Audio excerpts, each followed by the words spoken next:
Got a fresh I call. don't know. I don't know how to fix this. I'm tired now. Something is going on. I will upload interesting tissue. My name is Abina Johnson, and this is Focus on Liberia. Hit it!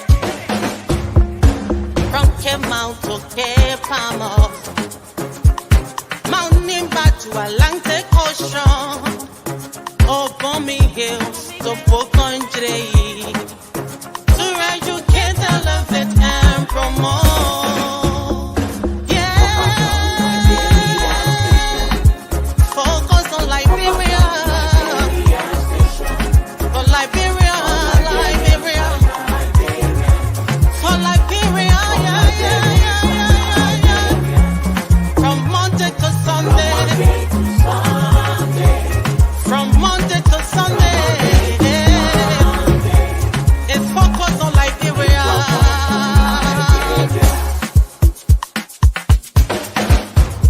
Talk about home affairs, in diaspora,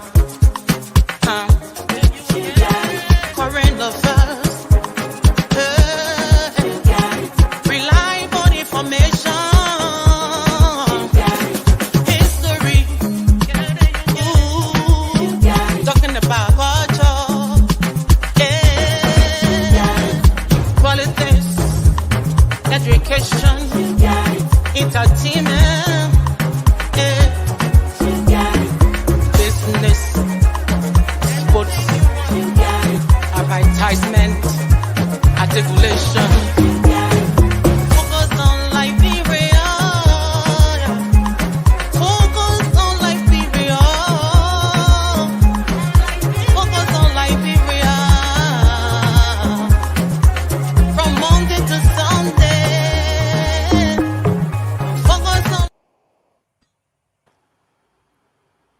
A big hello to viewers everywhere in Liberia and around the world. Welcome to another fascinating, what promises to be a fascinating edition of Friday Night Debate. My name is Mohammed Sharif, sitting in for Dennis Ajah. Today, I have Dr. Clarence Pearson. Dr. Pearson, welcome to Friday Night Debate. Thank you, Sharif. It's a pleasure being on tonight, and hi to all my esteemed panelists and to our viewers out there and listeners. It's a pleasure being with you tonight. Thank you. Also, I have Attorney Wonder Freeman. Attorney Freeman, welcome to Friday Night Debate. Thank you. It's nice to be on, and let's do it. Let's do it for sure. I also have from the state of Florida, our unabashed, unapologetic citizen, Mr. Jerome Gaiman. Mr. Gaiman is the host of On Point here on Focus on Liberia.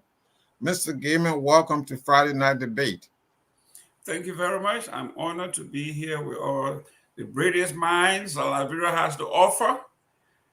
Beholden to no one, speak as they see fit, and I think that's how it should be. Thank you very much. Thank you. Well, that's how it should be. I also have, last but not least, Elvis Morris. Elvis from the state of Minnesota. Elvis, welcome to tonight's edition of Friday Night Debate. All right. Thank you, Mr. Sherry. Pleasure to be on. I'm excited. Let's do it. Thank you. So tonight, and again, we invite our viewers to hang with us, as we, talk about all issues Liberia. So tonight, what we're trying to do is talk about some pressing issues as far as our nation is concerned. And one of those issues is the return of former finance minister Samuel Tweh has returned to Liberia after several months hiatus away from the country. He has returned to what he said is to, what he stated, to clear his name, that he wasn't fleeing from justice. So he has returned to the country. So we want to talk about that. We're also going to delve into President Joseph Boakai's United Nations address. The president spoke to the 79th section of the United Nations General Assembly recently. And on the sidelines of the United Nations conference was also the foreign minister, Sarah Yanti. Sarah Yanti, I guess, you could say that she has scored some successes during this conference. Liberia has established diplomatic relations with Bahrain. Liberia has also established diplomatic relations with Uzbekistan. So we'll delve into all of that. Last but not least is the resignation of the chairman of the Liberty Party. So these are very important issues, and we will hope to address these issues and sufficiently do justice to them. It is my hope and expectation. So now, to start off, Attorney Freeman, I want to start off with you. You're a guy that you say it like it is. Very much on this platform. And so, what do you make of what is going on now with former Finance Minister Samuel Tweh? I'm going to preface this to say that I'm an independent and I look at issues objectively. I'm not one of these guys like Jerome them and all these people that they see bias conditions, right? So I'm independent, but I have to tell you, we have two systems in Liberia. We just saw what the court did with the case of Gloria Musu Scott. You have one court, same country, same country, right? Never changed, same Liberia. But because of the change in leadership, we saw two different verdicts, right? She's out now, and we don't know who, the real killer is, but we're not going to sidestep this. So with the foreign minister back now, what do you make of this? What do you make of the fact that, the CDC stalwarts are complaining about stuff that's going on with them, and you see it. You also see that, for example, the public works minister, $22 million issue, and nothing was done. So Sherry, what's the issue now? Because you kind of shifting from Tweh to public work to foreign affairs back to $22 million. Right. So kind of stick it to one. So we're starting with Tweh. Okay, good. I'm just laying a premise. So just before I jump into the Tweh, let me correct that with the Gloria Scott thing, it's not two different verdicts. Okay? The criminal prosecution chain starts from the lower court and ends at the Supreme Court. So at all point in time, a verdict from the lower court may be overturned or confirmed. So the fact that it was overturned is just a normal course of business. So it's not two different verdicts.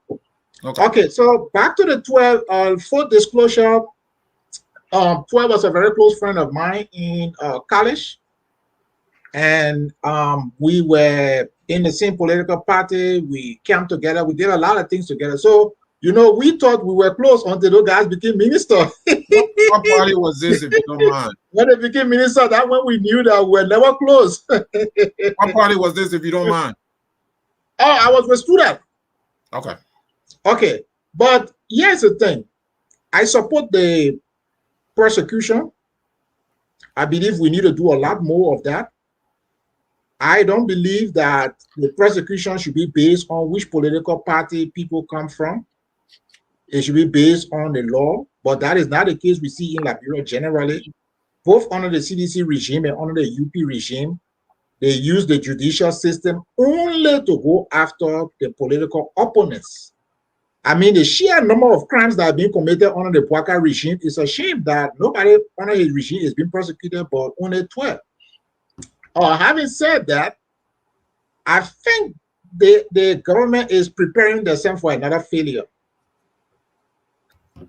And why I say so, there is one guy that is crucial to that case, and he's still missing in action. And that's Stanley Ford, the director of the Financial Intelligence Unit. If I had my way, that case will not go forward until Stanley Ford is brought to book. because Stanley Ford is key to the money going to FIA account, the money being taken out of FIA account, the money being distributed. Everything surrounding that money starts with Stanley Ford. So to continue the prosecution in the absence of Stanley Ford, you run the risk of creating reasonable doubt. And whenever there is a reasonable doubt, the defendant is going to walk away scot-free, irrespective of what people say, on talk show or in the newspaper. Thank you. Dr. Pearson, somebody said, which, I sometimes believe is justice is for sale when it comes to Liberia. The highest bidder or, the deep pocket. And Samuel Tweh has a deep pocket. So do you believe that, he's going to, justice is going to be done, or will he walk? Thank you, Sharif, for the question. Just before I answer that, I want to a little bit deeper with Mr. Freeman on the issues that had to do with Stanley Ford not being in the country. And so the prosecution of those corruption cases cannot go forward. I think every individual has the right to be heard and their case to be adjudicated in time. In fact, every one of us know that when you are indicted, everybody wants a speedy trial because you want to clear your name. So, in as much as I agree with him that it is important that Stanley Ford, being a key party to the crimes committed, alleged crimes committed, it will be to the best interest of the case to be around for the government, the prosecuting arm. But I think every indictee has the right to be tried, with or without the presence of anyone accused. Having said that, yeah, I know there are documents out there. The latest United States State Department report on the state of affairs of Liberia does say that our judicial system is wanting. International reports on our country in terms of democratic freedoms does also say that our judicial system is wanting. We've tried to strengthen that system as much as we can, but we do see cracks in our judicial system once in a while. So but I would say on the overall, the surrender of Tweh just the other day that we saw is a good sign for the country that perhaps the Boakai administration is winding down on the political rhetoric and politicizing the criminal cases in Liberia. Because the last time we checked, we saw them parading former government officials in handcuffs and carrying them to jail, denying them bond so that they can make a statement, which was politically driven, and we saw the backlash to that. We also see how far it went. President Boakai had former president, we had to come up and make a strong statement. And then even other situations led to him writing the ECOWAS. So now we see them trying to accord these accused individuals, including Samuel Tweh, who has stated earlier that he wouldn't come down. If he came, he want to be given some fairness. And we saw that fairness in his coming in the country, going to the criminal court, filing a criminal bond of $8 million and walk out of the court a free man until the case can be heard. I think that's good for our democracy. And I think Boakai government should stay on that trajectory. Elvis, what do you have to say about that? CDC is saying, that this is a witch hunt. Is there any truth to this? Is this a witch hunt, or, it's just part of the, normal process of, seeking justice? All right, thank you. Look, I think this whole situation is good for the country overall, but bad on the optics when it comes to this current government. Because while you're prosecuting Samuel Tweh, who many whispers within the CDC has been saying that President Boakai has a personal vendetta against him because some of those payments, those quote unquote pension checks, he didn't receive it on time. It was always late. They always had to go ask for it. So Samuel Tweh was not quote unquote taking care of the papier. So it's almost personal. But on the flip side, it is ironic and quite, hypocritical when we see the very obvious and blatant corruption that's going on in this government. If you hate corruption for the past, you should hate it even more when it's happening right in front of your face. Corruption that you have to go dig behind and try to prove, rather than the corruption that is happening in real time before your eyes. That's the issue here. President Boakai had people in his government who are obviously, at least from the looks of it, engaging in corrupt practices. And he hasn't fired anyone. He hasn't given a stern warning or even a strongly worded message to any of these guys. The reality is, the Liberian people are saying that this government is obviously corrupt and the president is doing nothing about it to put these guys under control. But yet and still, he's hell bent going after Samuel Tweh. And full disclosure, Samuel Tweh is not my uncle. Samuel Tweh is not my pa. If Samuel Tweh is guilty of any crime, let him go to jail. Let him face the law. So I have no bone to pick with, and Constable Freeman. Attorney Freeman. Let me just say this: you're a lawyer, so you Google words, but I think you misspoke when you said the persecution, because persecution is somebody who is wrongly being punished because of beliefs or whatever. I said Prosecution, persecution. I said yeah, you said persecution. you said persecution multiple times. So Oh, I'm saying the oh, wow. prosecution You of sure? You sure? Anyway, go ahead. no, no, Unless it's you not. It's like not. it, go ahead. Yeah. So the prosecution, I think, is fair. Everybody in the country and outside the country has been saying that Senator has been engaging in some extreme corruption, and this is an opportunity for him to clear his name. If he gets, caught in a web of corruption, he has to go to jail or pay restitution for the Liberian people. Good for the country. But let President Boycott do the same thing right now while it's happening under his watch. That's my take on it. Thank you. Jerome, what do you say? This is going on mostly with the CDC, but at the same time, President Boakai came to office on the promise of fighting corruption. So and he's doing that right now. So you damn if you don't, you damn if you do. Is that the situation here with Samuel Tweh and others, Jefferson Camo and others? You're muted. Absolutely not. Joseph Boakai came to office on something called the arrest.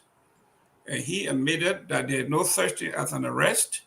It was a slogan. He had put together a team to develop what arrest is. And evidence of that is the agriculture, that is the first letter in his agenda. You saw the budget. He cut agriculture. He cut education. He cut health. So that doesn't exist. That was just a mantra. Now we talk about the rule of law under him and the corruption in that. Before Joe Boakai came to power, his office, Joseph Boakai and Grisby, illegally, which is a crime, did already. Anthony is here, he knows. It is a crime for the president to call NASCAR and coerce $500,000 before he was even inaugurated. That's a crime. That is not an accusation. That is a crime. That's a fact. Today, the public works minister yesterday put out a state apology to the nation for misappropriation of $22 million, and he said he failed the country because the road were not done. That's a crime. The money was not in the budget at the time. The budget had not passed. He went and got that money and spent it and admitted to the Senate that he misappropriated the money and he asked for forgiveness. That's a crime. We are not talking about accusations here. We are talking about facts. Then here we are. We are talking about $96,000 for the commerce minister purchased a car for himself. Then we talk about $8 million being transferred from the central bank to ISB Bank, okay? And the World Bank. The reference to CDC will be the punctuation. Excuse me? I said the reference to CDC will be the punctuation. Listen to this. We are not talking about CDC. We are talking about what's going on. So when you talk about fighting corruption, now let's come to Samuel Tweh. First of all, the Anthony is here. And when you look at why most people think the Boakai administration is not serious, there's something in criminal law or in the criminal justice system that are called overkill or overcharge. The charges against Samuel Tweh is about 15, including the NSA. And you remember they said the NSA cannot be audited. The NSA you cannot go into whatever they do, including putting $2.6 million into something called unidentified miscellaneous. The out budget they just did. So you are talking about it now. If you charge Samuel Tweh for going and taking money using the NSA to take money, what happens if Samuel Tweh, Anthony Freeman, you are here? If you accuse me of going into the NSA and using the NSA as a piggy bank, now I want to now bring the NSA on trial. I want to bring it in full force as a witness. And you are telling me we cannot go into the NSA because it is not subject to that. Anthony, how do you prosecute this case? This is what I'm saying when you talk about overcharge and trying to the base, giving the base a rare meat, because Samuel Tweh and McGill, these were the people from day one. You've been making the devil, so now you got him. But can you prove in court that this man stole money as compared to what we have here on your watch? So when we talk about fighting corruption, this is witch hunt. It is red meat for the base. It means absolutely nothing, and the case is going nowhere. Was it fair then for the Unity Party to say Brownie Samuka was witch hunt as well? Well, Brownie Samuka, the evidence was clear. He took private citizens' money. He took private citizens' money. We have returned. Also, Mr. Gilman, the prosecution of Brownie Samuka was not started by the CDC government. It was started under the Unity Party government. I'll tell you government. So that's what it is. But I don't think it was wish on. Brownie Samuka was tried in court. He used his appeal system. He went to the Supreme Court, and the Supreme Court validated the lower court ruling that yes, he took the people's money. He needed to restitute the money, and he said he couldn't. So I say right. So and it's what I was getting to in the lead up to our discussion. We have a court system in Liberia, but the court system usually lean two ways. So they'll lean whoever is in the executive mansion at that time, the court system, the decision of the court will lean that way. We've seen it time and time and again. I mean, it's happened, I don't know, countless number of times. If Boakai wasn't in office, if George Weah was in office now, I don't think Gloria Musu Scott goes free. But that's a totally different discussion for another day. But when you look at what the CDC did at the time during their administration, they never held anybody accountable as far as finances are concerned. There was been no reshuffle. I agree with you on that one. There was zero reshuffle. Nothing happened. You know, there were people that talked to George Weah about this. I think part of his downfall was that, right? Because he could have won. But, you know, part of his downfall was because he was too nice to his buddies, and, you know, he didn't want to let them go. You know, he's loyal to those guys. You know, those guys are loyal to him, so he's loyal to them.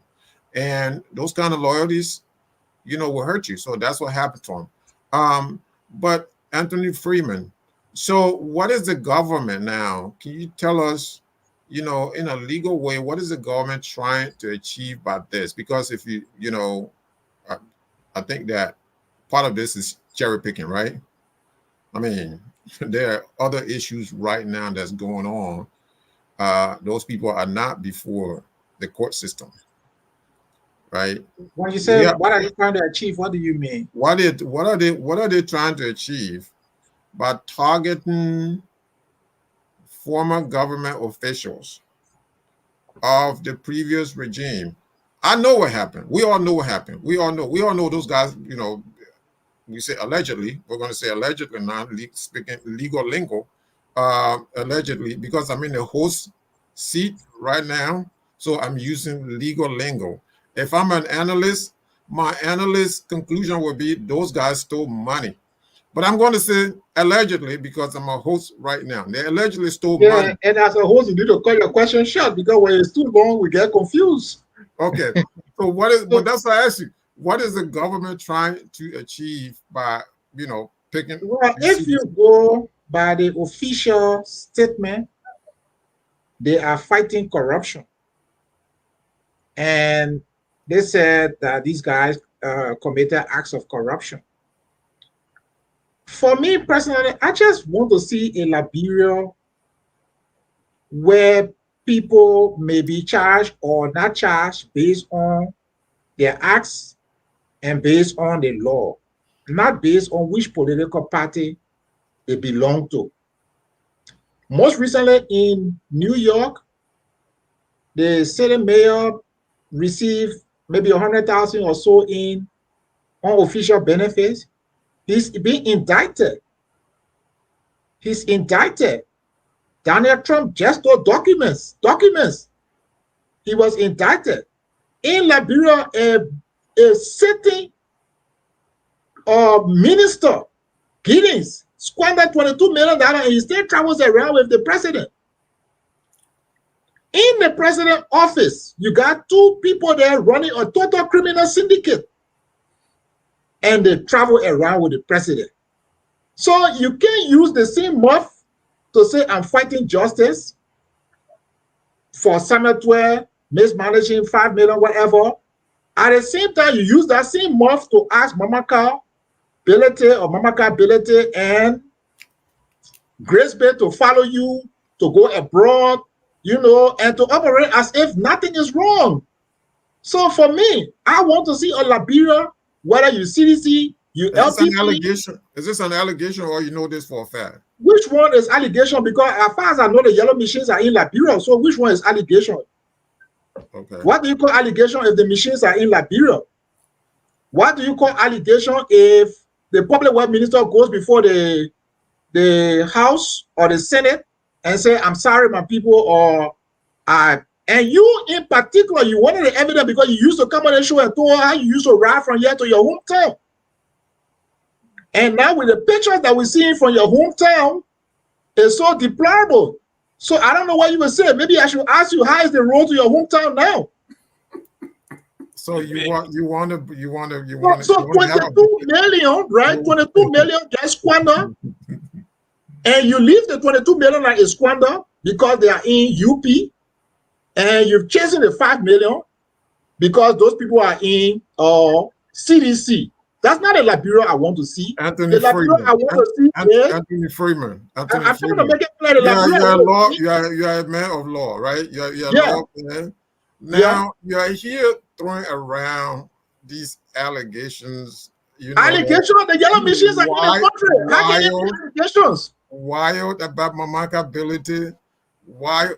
The machines are there already. So what are you talking about? The president said gentleman agreement, but he took an oath to run the country according to the constitution and the laws of Liberia.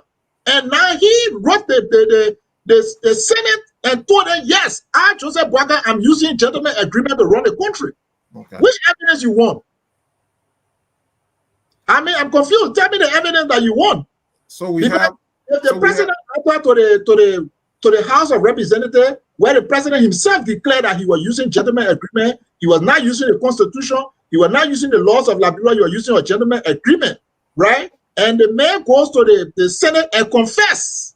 And mind you, just to add that, or what should I say, pardon, is unconstitutional and unlawful because the House has no legal constitutional authority to pardon. Only the president can pardon. And secondly, the president can only pardon after there is a conviction.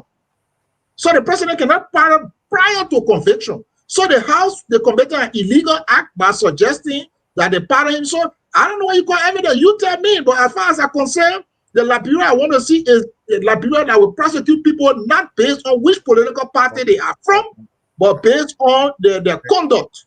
Thank you. Dr. Pearson. I think Anthony Freeman is confusing the issues, right? He's taking Giddens, all this stuff about Giddens, connecting it with yellow machines, connecting Grisby, connecting Mamaka Bility with all of this. What do you see? I think he's confused. I think he's confusing the issues. Do you agree with me? Please agree with me because I think I'm right. You sound to me, Mr. Sheriff. I see your pin. You sound to me like we agree them. That we agree them who voted President Boakai into office, despite all of the evidences that point to the fact that he has no reference to anything tangible in terms of deliverable for a leader that could be entrusted with a country. This is someone who served the country for 40 plus years and could not show anything that he can point to see as his leadership achievement over the country that systemically can say this has survived over time. So 9 months. You expect Liberia to be Rwanda in 9 months. I'm coming now, and now we are now facing reality where 9 months into his presidency, there's nothing tangible to show other than the fact that we signed few documents, like the document for war crimes court, and we set up few committees and commissions here and there that already failed before the guy started. And you want us to, and like I see Solo, Sam Wolo, and Flomo Livingston want us to praise the government for MOUs that are not materialized, for travel visits that are not brought a dime to the country, to celebrate $210 million from an EFC, from IMF, that is a loan that we owe them. We're going to pay interest on those loans. They were crediting loans for the budget when they were spending 15 million outside of the envelope that's supposed to support the very budget, and they're not spending that 15 million on any line item in the budget, right? And then they come out of that bogus passage of a recast budget to tell us again through Prince Moi, that they're going to borrow additional $8 million from commercial bank to help finance the very budget that got 17 million deficit. So listen, let me put it back in perspective. You carry a $700 million budget, right, to go execute. You did not even do well on the budget execution. You spend 15 million out of the budget envelope that you did not spend on the very budget, and come and say you want to recast because you get enough money. So you cut down education, you cut down health, you cut down rule of law, you cut down transparency and accountability. And then you come and tell us, say, you know what? I'm only cutting because I am not saying if I don't pay against debts, my debt to income ratio if not balanced, I will not get another another credit from them. So even though I squander your money, but allow me to cut down the regular budget now in major areas to go get the loan. And when I get a loan again, what I'm going to do is I'm going to use that loan on fiasco, and at the same time I'm going to credit another $8 million from commercial bank. How can you be recasting budget to several loan and at the same time be going back to credit again on loan? It doesn't make no sense. That's not leadership. That's it. So I said to say, Mr. Sharif, you are trying to hang on hope that something will happen. But like Mr. Tony Freeman is saying, I mean, the Boakai administration is treading a very tricky line of failure. And right now, as I speak to you, crime rate is increasing in Liberia. Street selling by small children increasing in Liberia. People cannot find money to buy food. People cannot send their children to school. And everything's going so bad. 2 people just died yesterday night. One in Douala, one in Omatare, because of hardship, armed robbery, and then stabbing because of somebody fighting over money that they cannot. I mean, this is crazy. No, that's that's unexcusable. What you just said, your final points, I mean, nobody can sit here and agree with that. So you're absolutely correct about that. But I have to say, right, so in 9 months, and I'll come to Elvis right now. So in 9 months, we expect Liberia to be Rwanda. And a lot of us, are really grandstanding. We know too much book, and we come out, we say, the book people, we got to be critical of the government. We got to be critical. We got to do X, Y, and Z, because we know everything, right? I think a lot of times that's what goes on, Sherry, what's the question? What's the question? No, I'm making my analysis. Right? You host. No, I Oh, can also Mr. Attorney Freeman, give the host a break. Let him, man. I can also make an analysis because Make it help himself. Yeah. Anthony Freeman, when he don't like what I'm saying, he just No, I mean, but you host. right. But I gotta give No, my but host can analysis. chime in too. Let him Yes, host the All show. right. Go ahead. because all the bias thing that I'm hearing, I can't stomach it. I can't stomach this. I'm hearing too much. So Elvis, look, we talk about Rwanda right now, right? People come here and they talk about Rwanda. Rwanda is great, it's clean, the country is good, and Liberians go out there on scholarship and stuff like that. But Rwanda was not built in a day. In fact, I believe there were some unconstitutional steps taken to achieve those things that Rwanda have right now. Your take, do you agree with that? Because it has to be step by step. All right. Thank you. Look, I wouldn't want Liberia to be like Rwanda anyways, at least in the political terms. But let me say this. I'm going to say something that might sound controversial here, and many people know me. I can speak the way I speak, and I make no apology for it. One of the great things that the True Party and those guys did was putting in certain clauses in our constitution that limit citizenship of certain people. You look at Ami Modan, who has Lebanese ancestry. His father, many people don't know this, but his father during child stealer time was sanctioned for trading with Hezbollah, the terrorist group from the United States. I'm saying these things to draw attention that there has been rumors going around. Most of us will know this to be true. Ami Modai is serving the interests of the Lebanese businessmen in that country above the interests of native Liberians in the Republic of Liberia. President Boakai gave this man he gave this man a position that is the gateway to our economy. He has his tentacles in every major industry within the republic. And he's using that influence to set the groundwork so that when he leaves office, everything in his path will be favorable in terms of his businesses. Here is a man who is paying $700,000 in debt in one lump sum after becoming our commerce minister, a feat that he couldn't do all his years as a quote unquote successful businessman. Here is a man who is a multimillionaire, as we know, is ordering $90,000 car to ride around Liberia. Here is a man who arbitrarily changed the rice price in the country to favor his Lebanese uncles, if I can put it that way, against the president's wishes. Why? Because he stuffed our president mouth full of cash. There's no room left for President Boakai to speak against Amin Moda. Amin Moda is the de facto shadow president in our country right now.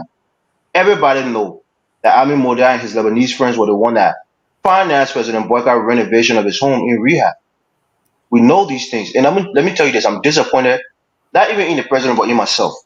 Because I truly believe that President Boakai will be, I won't say incorruptible, but at least the appearance of corruption will not be so unsophisticated.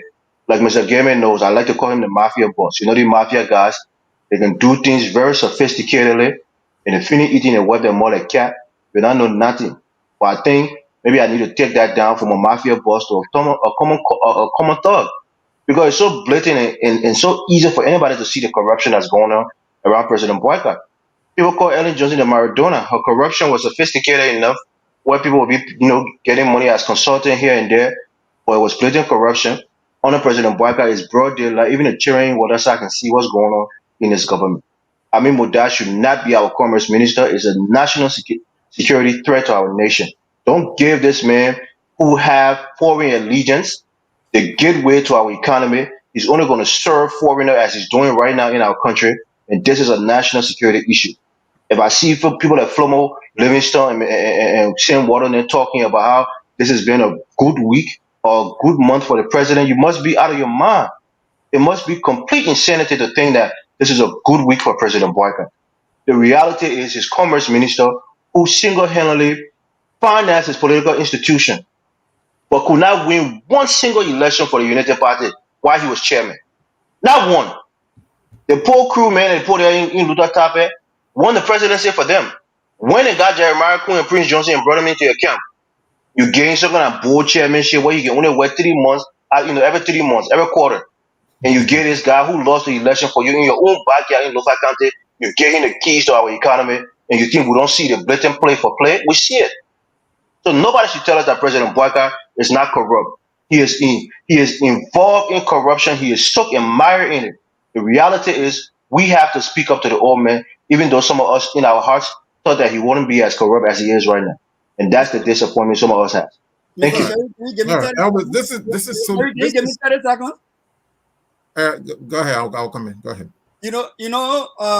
I will not sit here and say that for a fact that Amin Modad has not done anything wrong under the Boakai administration. But, I have heard the argument about that whole issue with the vehicle that he's running. I'm one of those who critical of the Boakai administration, but I don't understand why people are trying to fault Amin Modad for that vehicle he's riding. Number one, Amin Modad is not a procurement officer for the government of Liberia. Amin Modad is not the GSA. Amin Modad is not a PPCC commissioner. Amin Modad does not execute the PMF law. Amin Modad did not acquire that vehicle in his name. That vehicle is registered in the Republic of Liberia name. That vehicle was purchased by the Republic of Liberia. So look, we should go past that. Second, I think it's wrong for us to bring ethnicity as a form of argument on this platform. I think if Amin Modad's parent is one a Lebanese and one is a Liberian, does not make him a less of a Liberian. And I It think does. It absolutely does. That's why in our constitution they bar it because they knew the risk. Evans, it doesn't make him less of a Liberian. Amin Modad having half and half a parent is as a Liberian as any of our children born in the US here, to one US parent and one Liberian parent. And that's why we're advocating that those biased laws, immigration laws that we have in our country should be strapped and strengthened. And I think I will not accept that argument here. So I think if Amin Modad is found in any act of corruption, he should be indicted, go to court, found guilty, and we can talk about that. So you disagree with the constitution that says that people who are of non-Negro descent shouldn't be citizens in our country? Amin Modad is a Negro. Elvis, Lebanese are Negroes? Amin Modad is a Negro. The first thing is, under Liberian law, if you have... You see the men serving the Lebanese people interest in our country right now. They're all foreigners. They're not Liberians. Why is he serving their interest? What connection does he have to them? Because his father is Lebanese. The first thing is, the argument is ill thought of, because I remember under the George Weah regime, the favorite construction company was Bility and BMC, which are owned by Lebanese. And George Weah repeatedly used Bility, not just on his personal project, he used it on government projects. So I'm very surprised that you have an issue with Lebanese people when he doesn't have the gateway. He's not the commerce minister who has the keys to our economy. He was president of the Republic of Liberia, and he repeatedly used Bility construction, repeatedly used BMC when he could have used a Liberian entity. So I don't see the argument yet. Secondly, I think it's discriminatory. Somebody has a background noise. All right, thank you. When you have of mixed parentage, I think at 18 you declare your citizenship. So once he has declared his citizenship, to continue to go back and argue that he did, he's not citizen, I really don't see it, because all citizens are equal, have the same rights. The third thing is, if he violated a law, a regulation, we can talk about it. But as far as I see, what is the government regulation on vehicle purchase? We need to talk about it. What is the government regulation? So when you have a government without regulation, as I know in the government, because I work in government, they have no law or regulation on vehicle purchase. You get to a ministry, if you are a director, you can buy any amount of car that you want. This is why we're saying we need reforms. So George Weah had to do that reform. If he had done a reform by now, we'll not be talking about Amin Modad. George Weah failed to do some of the reforms. That's why we are talking about it. And now they quote-unquote rescue people they're even making it worse, because if you're talking about 90,000, I mean, what that was about the president and the vice president, that now stepping up to $1 million in armored vehicle.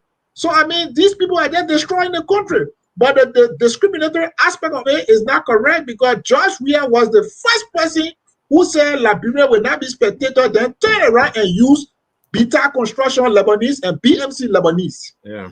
Yeah, Anthony Freeman, I like that. You're very, balanced with that last analysis you made.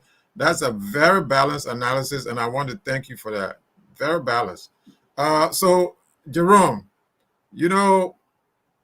this whole issue, right? So we're going to move on now to the President's United Nations address. But before we do that, with regards to Mr. Tweh, what's your prediction? Does he walk? Me personally, I think he walks. This is going to fizzle away, much to my chagrin. What do you think? What do you say? Well, I'm glad we have an attorney here. And when we talked, I talked about something called overcharge or overkill. Let me tell you, let me give you a few of the 10 charges here. They said the court, he was charged with, how do you call it? Financial crime, right? Economic sabotage, illegal disbursement of expenditure of public money, criminal conspiracy. Yes. The criminal conspiracy, we talk about sabotage, illegal disbursement of funds, all goes on and on and on. Now you're talking about the Liberian man usually say, throw the book at them. Okay? So you did throw the book. Now you come up with 15 charges on one person or a few people, right?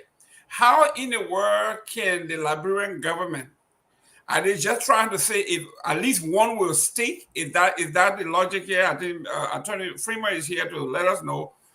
If you throw that many charges at one person, okay, including the NSA, even though the NSA law says you can audit, this president decided that we cannot audit the NSA, right? He said it because he first said in one of the first acts was that we're going to audit the NSA. And then he flip-flopped immediately and said, no, we cannot audit the NSA because of national security issues. Then you turn around and charge Samuel Tweh with using the NSA to disburse $5 million. Yet and still you say the NSA, you cannot touch them because of national state issue. So if it were national state issue on President Weah, what you think it is now is even more so now than ever before. So this is what I'm saying. At the end of this is going to be like the Edwin Snow thing, the overcharge Edwin Snow. And Edwin Snow told them, I'm going to be vindicated. And I was in Monroe when he walked out of that courtroom, when he was found. The word that I like from the Supreme Court was insufficient evidence. Even though they had returned checks with his name written to his wife, his children, the Supreme Court said insufficient evidence. So this one will be the same as that, and we're going to go on to something else. Yeah, and the thing about Liberia, Jerome, is you can go back to Judy Bryant all the way to now. Every last one of them walked. Nothing happened, and we move on to the next election, and the country remains what it is, and we borrow money from France and China and all these different things. It's disgraceful. Ladies and gentlemen, Let me ask a Jerome point there. Let me do the intro. If you're just joining us, this is Friday night debate here on Focus on Liberia. Nowhere else in cyberspace, in terms of the Liberian diaspora, that you're going to get a program of this nature, just talking about Liberian issues in very succinct and intellectual manner. Anthony, go ahead. Yeah, okay. So the first thing is the number of charges. Now, I don't support like indefinite number of charges, but as a prosecutor, if as many charges as you can is the better. Yeah, as many charges as you can, the better. But you raise a very interesting point, which was very insightful. and that's the issue of the role of the NSA. And unless Boakai addresses this NSA thing, it's a potential for losing the case. Mind you, when you go to court, it doesn't really work the way people talk on the talk show and in the newspaper. It really go by evidence and argument. So if they create reasonable doubt surrounding the role of NSA, and Boakai had the opportunity, for example, to pierce the veil of the NSA and find out what's going on there, and he drew back and said, no, these people, they are entitled to use the Liberian people money anyway, anyhow, and their thing is top secret. So you can't go to court on the one hand, you say the activity is top secret. In fact, Boakai has started using it too. I think they just used $2.5 million top secret operation that nobody knows. So you cannot use NSA top secret. You finish eating $2.5 million in 9 months. Then you use the same NSA to say, go grab Samuel Tweh because he belongs to CDC. So let's grab him. But meanwhile, Mr. Boakai, Grace Bay, and other people already consuming $2.5 million from NSA under the same top secret thing. It will work politically at the House of Representatives. We don't have evidence. We don't have evidence of that. Which one? Which one you don't have evidence? Your allegation, but go ahead. Go ahead. You don't have evidence that Boakai wrote a letter to the GAC, told them to audit, and then turn around, wrote another letter and told them don't audit because they are top secret. You don't have evidence that there is the Ministry of Finance issue a report of extra budgetary expenditure in which $2.5 million went to NSA. Anyway, that's left for you. I mean, you can decide that there is no evidence, but I'm just saying Jerome raised an interesting point that I had not really thought about. Yeah. That you got to sort out the whole NSA thing. Either NSA can be investigated or they cannot be investigated. One of the things that you just can't do in law, you can't have two different interpretations of the same law. The NSA law is top secret. When it's not top secret when Samuel Tweh uses the NSA law, but it becomes top secret when Boakai and UP uses the NSA law. It just don't work in law. It might work politically, but in law it will not work. Thank you. Thank you. Again, this is Friday night debate here on Focus on Liberia. We are going to now pivot to the President's address to the 79th section of the United Nations General Assembly. As you all know, you great intellectuals on this platform tonight, you know that Liberia was a founding member of the United Nations.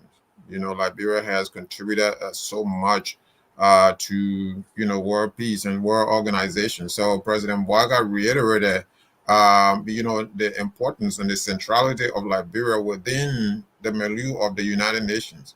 He made that point very clear in his speech.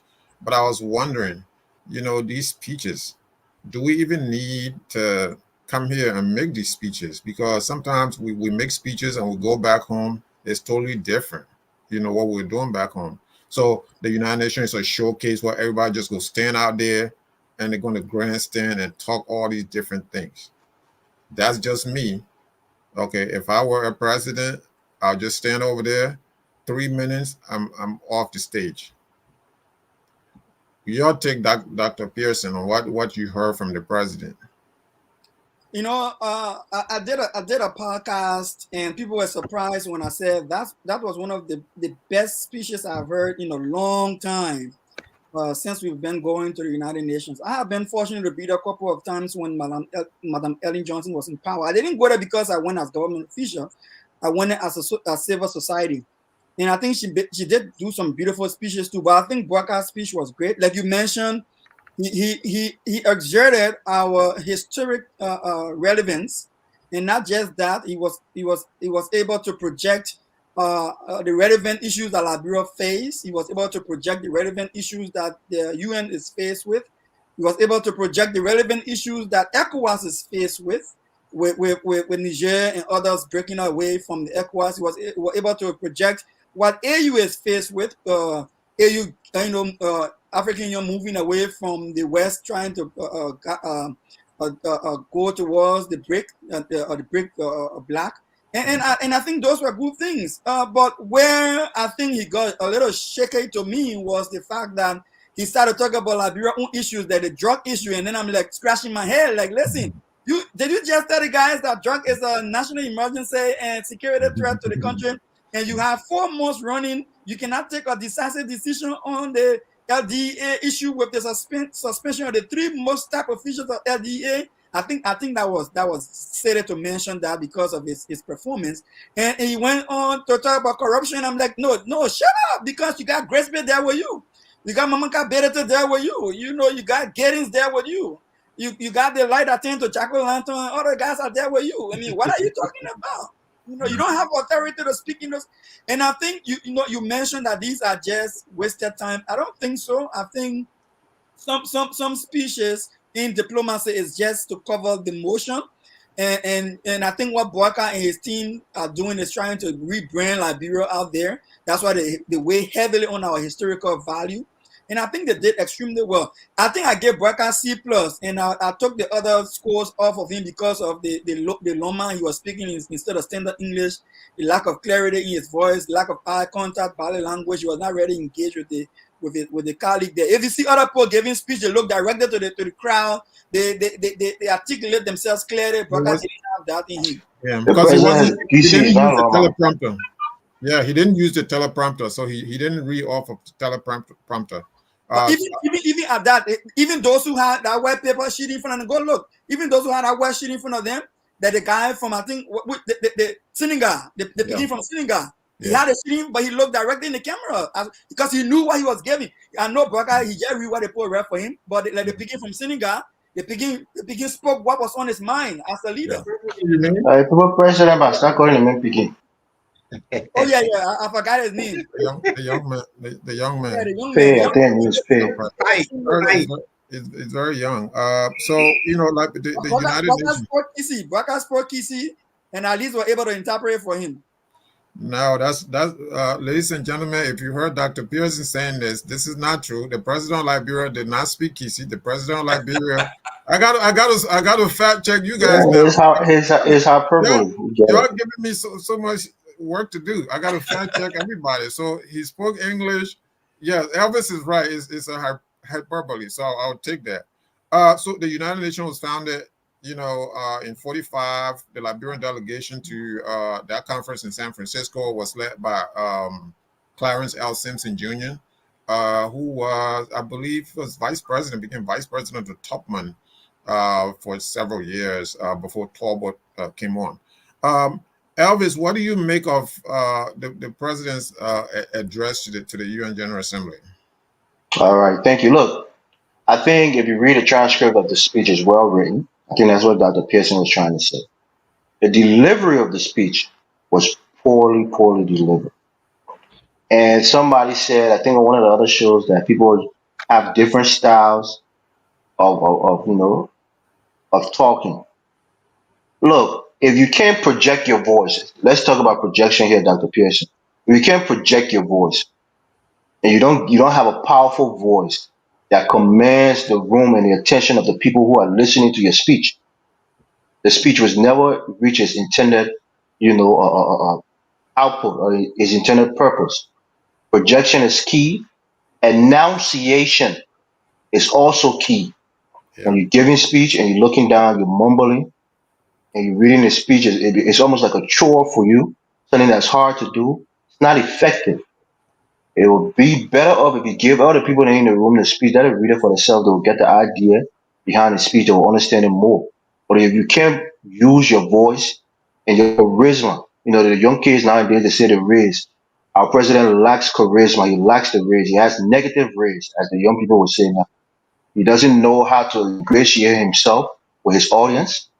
Like somebody was saying, he doesn't look up, doesn't make eye contact, he just bang his head down. As running member of the United. That's not how you give a good speech. And for a man who has been a public servant for over 40 years, that's disappointing. Another hypocrisy within that speech is the issue of former President Weah. Those people in the United Nations may not know the ongoings of what happened in Liberia between the United Party and the former ruling CDC. We do. Those of us on this panel, we do. So try to give President Weah applause for being a Democrat, while you yourself is trying to be a wannabe tyrant against your political opponent. I mean, it's laughable to say that on the world stage. People know in Liberia that you've been fighting this, CDC opposition, former president. You disrespected him on several occasions. You barely even built. You had a United Nations, the war in its unity. We can use that word as a root word, right? You haven't built unity within your own nation. You have one political institution pitted against another political institution, and you, as the father, the old man, the elderly statesman, is doing nothing to bring unity to the country. You're continuously doing things that's going to divide the country even further. And then you have the nerve, the audacity, the mitigated goals to go to President Weah and beg him for his help to help you get the seat on the UN Security Council, the non-permanent seat. It's his hypocrisy and almost even mockery of our former president to treat him so poorly, but yet expect him to be a patriot and do what's right for the country. As I'm sure, if it came down to it, President Weah would do it because he loves our country and he's a Democrat. For all of his inadequacies, he's still a Democrat and he loves Liberia. So I think overall the speech, well written, poorly delivered. That's my verdict. Jerome, what's the issue? This Joseph Boakai's speech, when you were when in undergraduate school, freshman year, when you're doing public speaking, first of all, they advise you the last thing you want to do is be monotone. You have to learn to speak to capture the audience. Joseph Boakai cannot read, so we know that. Oh, Mr. King, I'm going to find Let's look at the hypocrisy. I will read line number 5. It says here, the rule of law is fundamental to peace, justice, strong institution, and dignity for the human persons. Liberia is taking significant strides toward openness, transparency, and accountability by empowering and supporting transparency institutions. Our government is committed to implementing audit recommendations by the General Audit Commission to restore public trust and donor confidence in our government and in the system to improve regional international confidence. Are you serious for me to listen to Joseph Boakai say that his government is now investing in transparency and the rule of law and accountability and fighting corruption? Listen, like you said, somebody wrote a speech, and here we are, and I'm looking at this speech because we have to dissect this. Is what this man saying on the international stage jive with his actions back home? And all you need to do is show the photograph from the police invading and disgracing a woman, stripping her naked on international TV, and see whether that is transparency and the rule of law. Do you see Joseph Boakai sending police with fake documentation where the government came and said the warrant was fake? It was fictitious. And the president have never spoken to the nation to say this is illegal, we shouldn't do it. Here we are, Joseph Boakai government went out of the jurisdiction, left Sinker and went to neutral time, found somebody there to forge the signature of a judge to give them a fake warrant. That is illegal. These people should be in jail. And then he sits on the international stage and say he is the president of transparency, accountability, and all of these things. And you look at it, it doesn't jive.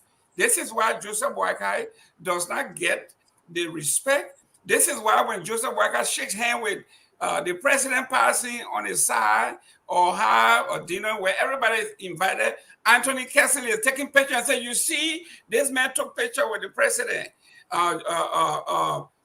The foreign minister had the audacity to show another MOU. This is what a whole truck full of MOUs now that United, everywhere this government goes, the United States and Liberia sign another MOU. It's all about MOU. So if you want to say this is a successful UNGA, you are wrong. This is not successful. If you want to say signing an agreement with Hagajistan is an accomplishment, then that's fine. You are a minimalist. Uzbekistan. Yeah? Uzbekistan. Uzbekistan. I don't know what Liberia has to do with Uzbekistan. What Liberia? They got oil. They're rich in oil. So Okay. I see they have an MOU for oil refinery in Baza, so maybe I see the connection there. But this was a failure, and I was embarrassed to see my president holding sheets of paper and it's shaky, and he couldn't alter the words, and he going over and over simple words. It was embarrassing. It was something that I wouldn't want my children to watch. And then, on the other hand, you saw the video of Ellen Johnson selling, which, according to folks, is way older than Joseph Boakai. You see her reading her statement, and you say, what part of CWA did Joseph Boakai go? Does CWA have an affirmative action program where they're looking for some native boys and they just went No, brown? the president went to night school. He went to night school, Mr. Game.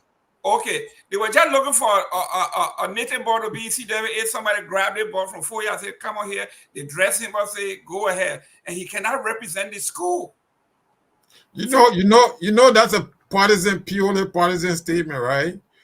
Partisans. Can Joseph Boakai read? It was self-evident. He couldn't read. Again, Hey, head to your feeling, making fun of Joe. Yeah, your president, your 40-year experience making better project his voice. I'm not a UP member, so I'm not hurt. I'm not a UP partisan. Look, but I'm just saying. You are running away from the nomenclature. Were out here. You were the #1 advocate for Unity Party to get rid of Mr. Sherry Ward was incompetent, inept to describe George Weah all the time and shit. And you needed a seasoned veteran to come, and this veteran can't read, he can't comprehend. And Nyombi Kanga said it right. You know how he said, Nyombi Kanga said, we do not want Joseph Boakai to do anything. We just want to use his name and win, and we will do everything. And that's exactly what's happening. There goes the eloquent reader. Play it. Yeah, but you play the speech. If they say the audience get you with line, you play 10 seconds and let's see what already happened. Go ahead. So all of this, right? So you know that this is the analysis you just made, just so you know, is very partisan because George Weah came last year. This is not about George Weah. We are not comparing, contrasting. Sherry, I'm not partisan, so I think I may as well just weigh in. Anthony Freeman, please weigh in because I think you will give a balanced analysis to this issue. Okay, thank you. This is laughing. Why are you laughing? I'm not a diplomat, to be frank with you, so I really don't know much about diplomacy. I leave it to the diplomats to kind of analyze the speech and say what is, okay, what is not okay. But here's what I think I know. That your relevance in international forum is a function of the way you run your country, yes, your military might, your economic might, your scientific edge. If you have that, you become powerful. When you speak, even if you bang your face down in the paper, whatever you say, people want to read that paper. If you don't have that, people tend to brush you off. It's like success. A person who is successful attracts a lot of friends. And even when he tells a joke that is not funny, people laugh. People always laugh when a millionaire attempts to joke. If the millionaire, even a joke not funny, people laugh. That's true. Because people want to be friends with a millionaire. Yeah. So if you run like the way Boakai is running the country down in a drain, just like what we did, and you make the country impoverished.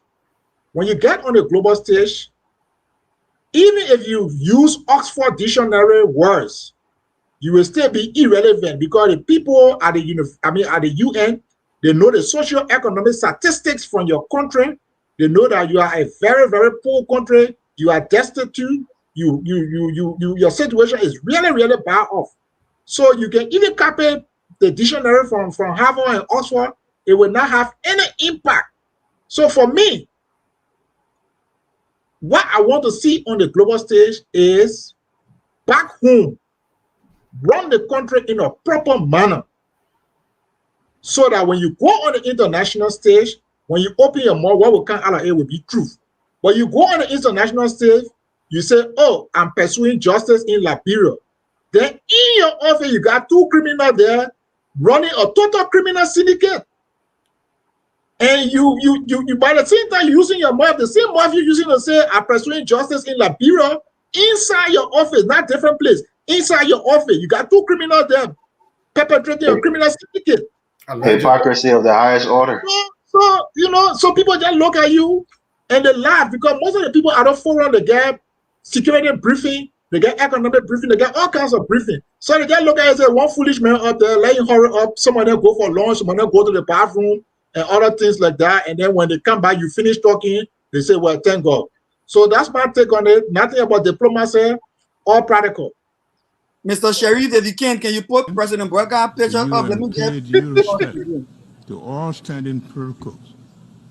I am pleased to bring you heartfelt greetings of the people of Liberia, who with great anticipation look forward to the outcomes of these discussions.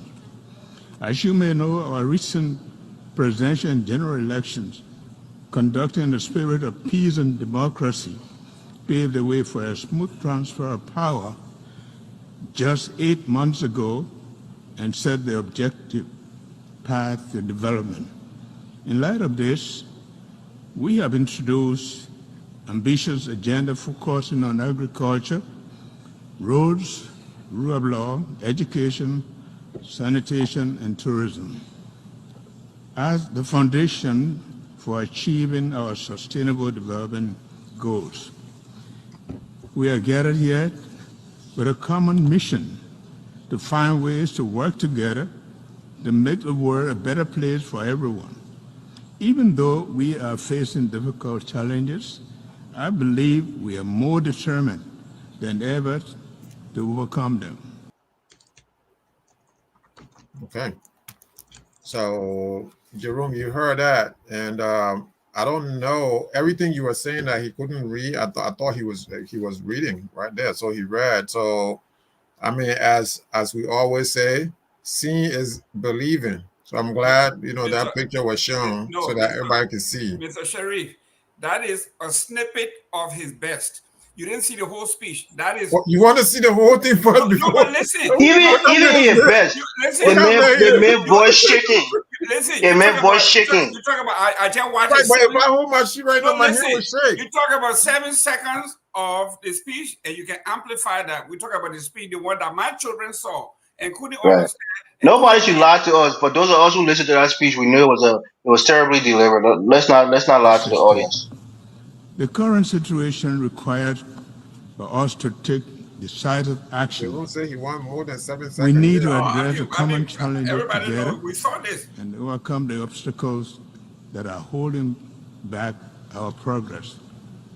As the UN Secretary General Antonio Guterres has emphasized, we must see these reports, especially the Human Development Report, as a call to action during this important summit. In Liberia, we have made significant efforts to promote good governance, reduce waste and corruption, and ensure that all resources are used effectively for our country's development in line with the 2030 Agenda for Sustainable Development. All right. Well, promoting good governance. The snippet that I saw there, I didn't see any. Promoting good governance. So you telling us, Mr. Host, you didn't watch the full speech. You only seen the snippet for the first time. What? But I watched the whole thing. But he's not taking a face from the paper, so it's very discouraging. What I'm saying. I watched the whole thing, but when I get on the platform now, these people act like the whole speech was so bad. Like the whole speech, if you like Donald Trump can say, the man low energy, my man, very low energy. Look, when we're doing elementary school, reading is fundamental in middle school and elementary school. The teacher will tell you, project your voice, enunciate the words. You're not doing that. There's a reason why Biden is not running anymore. When you get to a certain level, when you get to a certain advanced age, something happens. So let's not forget that. That now you know when we're saying that you say we're being rude to the woman, and now you know something happened. Over the cool, like the body bit. You say he should turn it over to Kuhn about it, Dave, because when you reach I'm at not, the level. again, that's something for Unity Party to take care of. I don't Ah. make decisions. That's for, Okay. 10 that's for seconds, them. 10 seconds, 10 seconds, 10 seconds. Yes. You know, let's be frank, right? If when you come to public speaking, right? Yes. There are a number of people in that audience. There are people in that audience who are moved by how you project yourself to keep That's them what I said. their attention. Right. They're not only listening to your words, but the way you project yourself, you will get their attention. Like you went to church and the pastor preaching, even though the sermon sound, but everybody's sleeping in the pew. You know, and the same thing goes again. They goes to say again, not only how you project yourself, but you may have a good message you getting across. That me, I listen to the wordings. But because of the tone of your voice, people start to sleep. There's a picture on the internet right now where President Boakai had to squeeze the interpreter tool on an ear to hear somebody who was giving on a speech to actually get it because he couldn't get what the person was saying. So he's squeezing it to a boy head Oh to my get a speech. God. Earlier, President, like too much. Dr. Too much, Pearson, yeah, Papa. Dr. Pearson, really. I mean, so we're A lot sitting of here. people would be the same. They're like, what is Yeah. this old man saying? And So- then the way he lifts his head and put his head down and lift it, it's like he's faking it. Let me give our president credit for once. Let me give him credit. I think Joseph Boakai is in better shape now than he was when he was vice president. It sounds crazy to say. What we used to say about President Boakai when he was vice president? He was a bad guy. If, no, the man was sleeping. The Papa used to sleep in all the meetings. You see him sitting there sleeping. I don't see him sleeping that much anymore. So it's an improvement. Let's give him that credit. How often do you see him now? Before All then, right.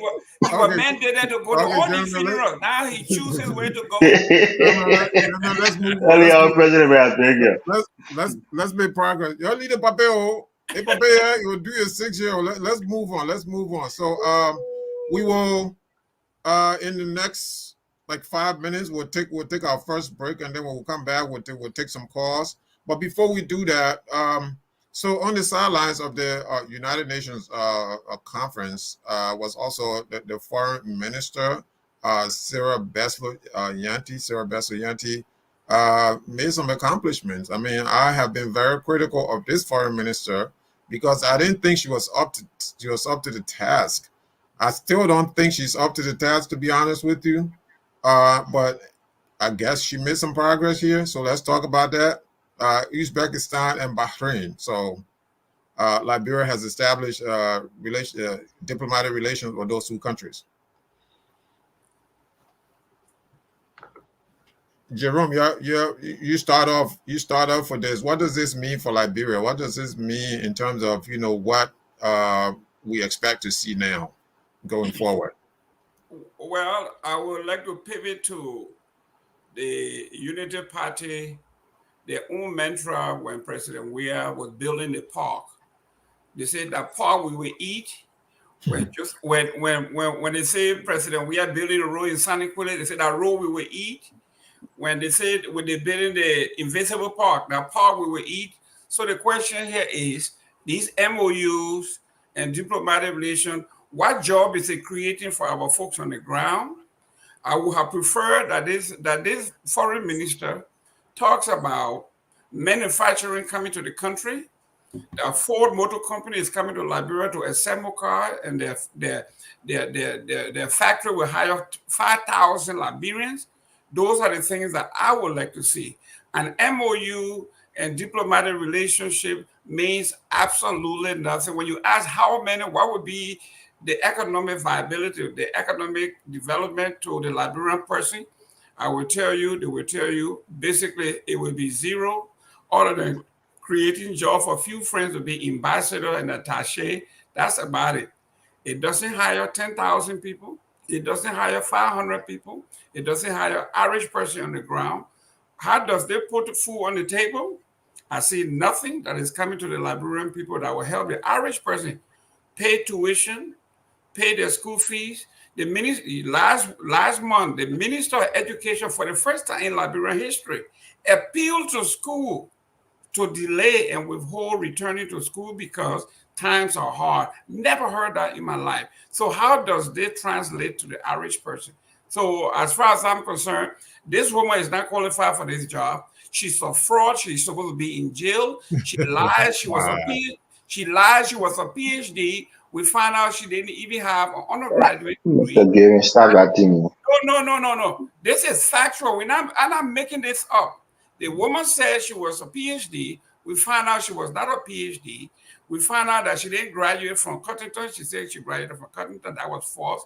She got her degree. That's not true. The people say that the woman graduated from there. They confirm They admitted that she went there for 2 years. She got her degree, she said, through some theological seminary and all of that. So she didn't have that experience, the qualification, and she got the job. Now you know that she's disqualified. She's not qualified. She's incompetent. Oh, God. That the president of the Republic of Liberia is going to go to a foreign country, and that country doesn't know that a certain president is coming. President Boakai went to Canada, to a republic. Give me 2 minutes. Let leave it. And the country didn't know that this president was there. There were no state reception. There were no state meeting at the airport. The man didn't go there on official business. He went to hustle. Go there on official business. Okay. All right. A competent foreign minister would make sure that these things happen before the president get there for his own safety, for the recognition of the nation. All of these things are the work that the foreign minister is supposed to do. So the president just walking around like a regular person, okay? And then to make matter where Ellen Johnson Sirleaf was in Canada and she got a state reception.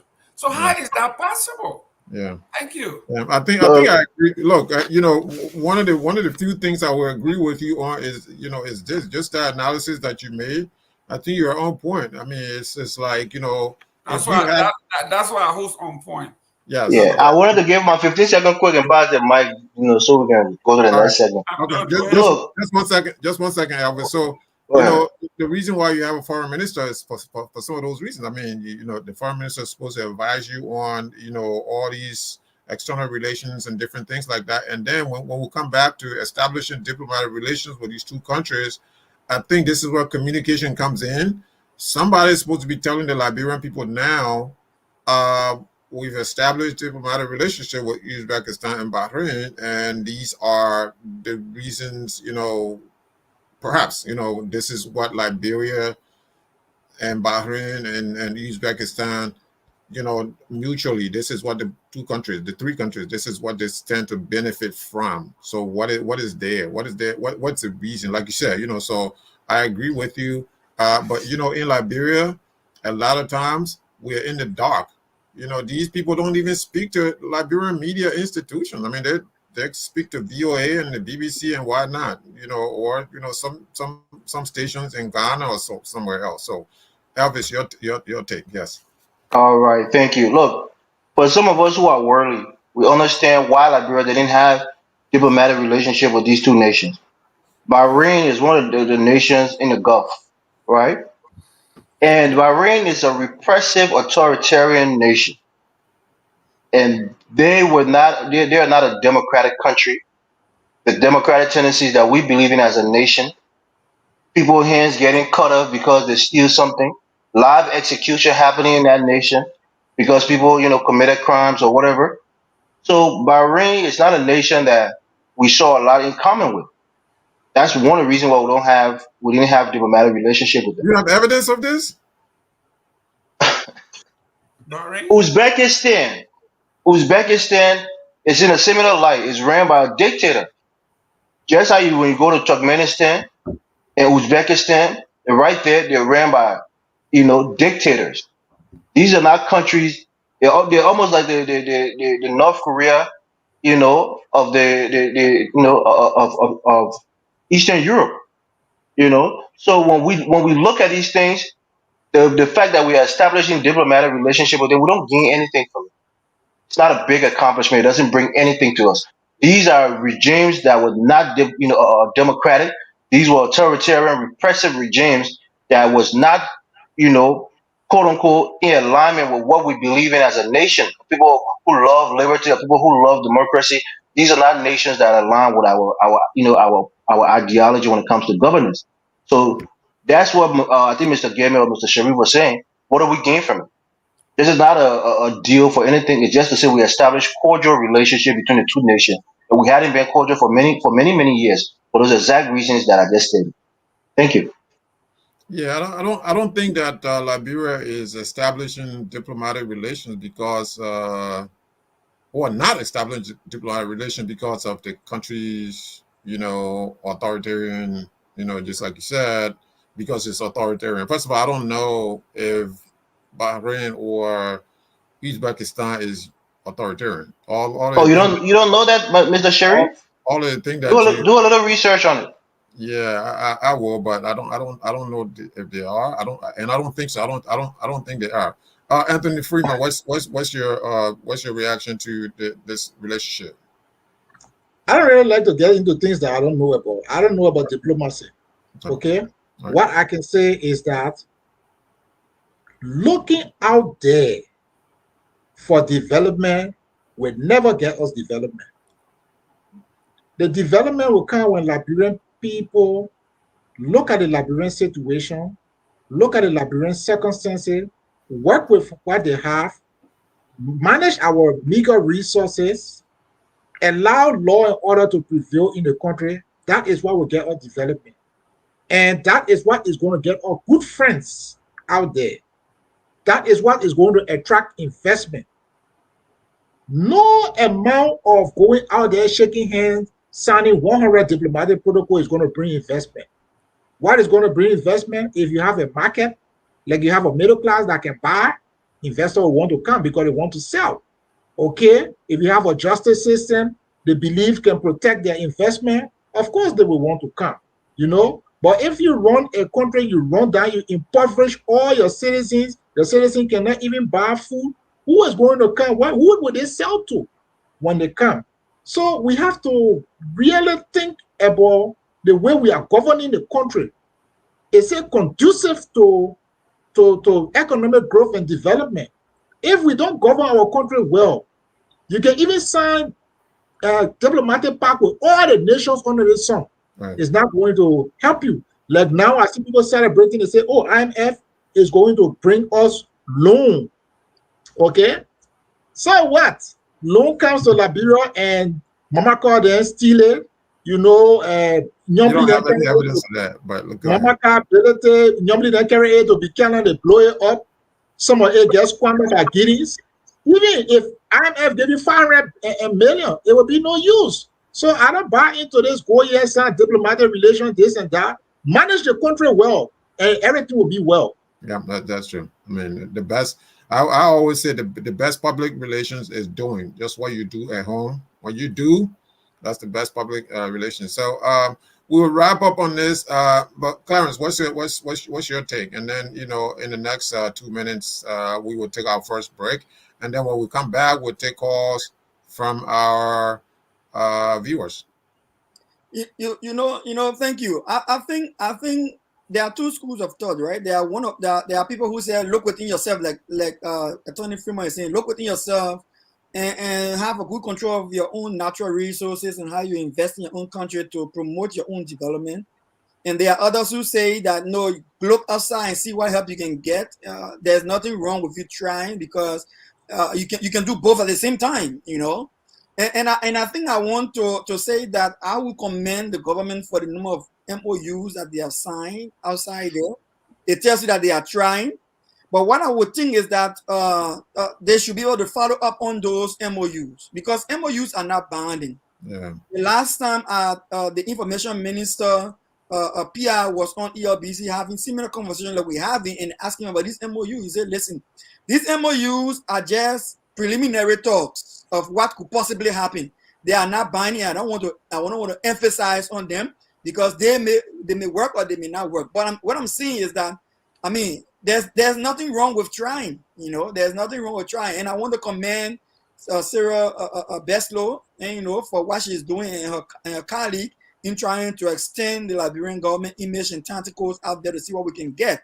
But at the same time, I just want to encourage them to have a strong follow-up on those MOUs. And I will close by saying, listen, when the level of corruption back home that we saw with the $15 million out of budget expenditure, and we see our officials spending lavishly on themselves and on salaries and things.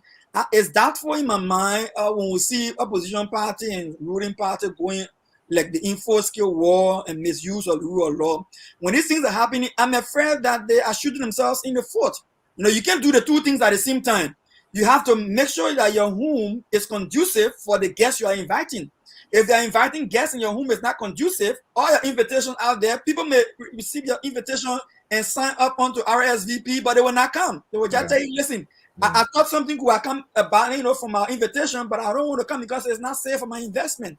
And so I think they should look into improving the credential, the internal credential and performance to make sure that those MOUs can come to fruition. You made a great point because, you know, business climate, you know, if people are looking in the streets and, you know, it's chaos and it's, you know, and it's mayhem, you know, these people are not going to come in there. If they look at the, you know, the system of justice, how you dispense justice, if they look at all of this, so they look at different matrices, right? They're not going to come in there. You know, if they look at corruption, for example, you know, if they have to pay bribes to get their, you know, their licenses and whatnot, it's so difficult for them, you know, to come in there. So there's a lot that needs to be done. So we will take our first break, and when we come back, we'll take our first call. So viewers, this is Focus on Liberia, Friday night debate. So you know, you can call and, you know, and we'll take a call. So we'll take our first break.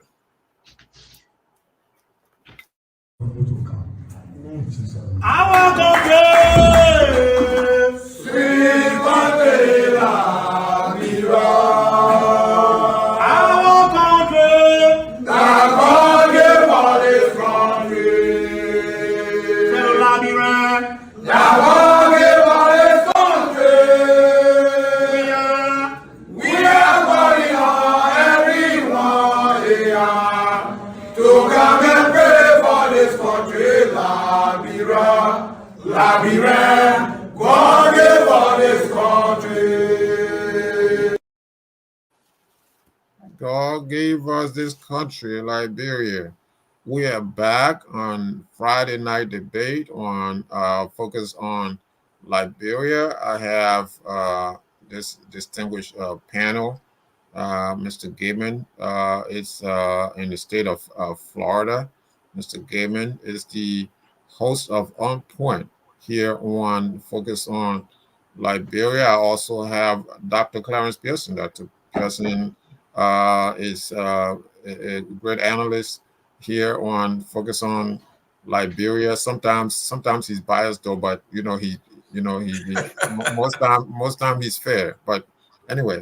I also have Elvis Morris. I also have Elvis Morris. Elvis is also a panelist on Point with Mr. Gaiman and others. And so very fair, very fair. And Elvis is very biased, as you all have seen now. It's harsh but fair. That's the thing. Modality. All right. So we will. Are there any calls, or we'll go on to? I think maybe Mr. Jai is taking calls in the bag. You can double check with him, maybe. Yeah, he's listening. Okay, so you let us know.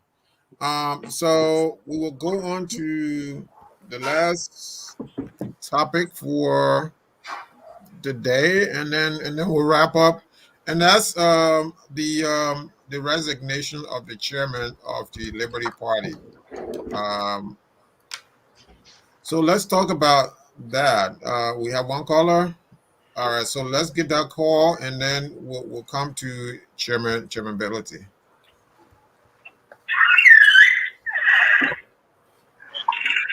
Caller, what's your name? Where are you calling from? Yeah, can you hear me? Yes. Yeah, so my name is Fumo Livingstone. I'm calling you guys. Look, I think Mr. Josh should call today's show Friday night Tabata. I don't know the soft issue. Because the four guys is complete matter they are talking today. They make it complete no sense. No, what the president did on our opponent was very great. If you put some of you guys up there to do the same, you guys won't even do. You guys will be even worse than what the president did. He's talking about reading from people. I want you feeling that the young guy are feeling that. You know, directly reading from his own paper right on the podium. A young man like that, and reading from that, and you want to criticize President Boakai? So the achievement President Boakai has done in the last 8 or 9 months, Tweah as the president were not able to do.